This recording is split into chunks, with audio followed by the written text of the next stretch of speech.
Comment réagir devant un homme qui a un comportement incompréhensible? Bonjour à toutes mesdames et bienvenue dans cette vidéo. Je vais vous parler de Sophie. Sophie, c'est une jeune sudiste que j'ai coachée. Elle vit à Montpellier. Elle est en couple avec un jeune homme qui est plus jeune que lui. Donc lui a 24 ans, elle en a 30.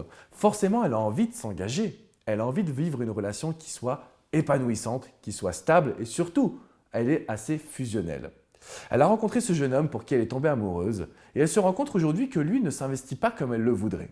Comment réagir dans ces cas-là? La prise de distance a donné des résultats. Elle se rend compte que lui vient vers elle, mais il a toujours besoin de prendre une semaine où il ne la contacte pas. Elle a décidé de faire appel à un coaching parce qu'elle avait l'impression qu'elle sortait avec un homme qui n'était tout simplement pas prêt et peut-être même qui jouait un double jeu. Je lui ai fait comprendre que certains hommes aujourd'hui peuvent être bizarres. Leurs comportements peuvent être incompréhensibles. Mais vous ne devez pas focaliser sur cet aspect-là parce que nous sommes tous différents les uns des autres. Alors si vous avez aujourd'hui un homme qui ne s'investit pas totalement, qui a besoin de prendre des bonnes distances, qui parfois ne vous écrit pas du tout, vous devez simplement vous poser la question de savoir qu'attend-il de vous. Généralement, c'est toujours une prise de distance parce qu'il a besoin de souffler. Il a besoin de prendre du temps pour lui. Et vous devriez en faire autant.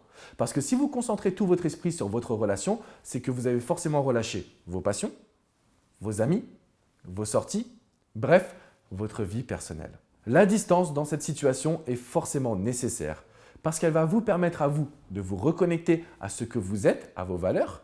Elle va vous permettre également de ne pas étouffer votre partenaire et de faire en sorte que la prochaine fois que vous vous verrez, l'excitation, la passion soit au rendez-vous.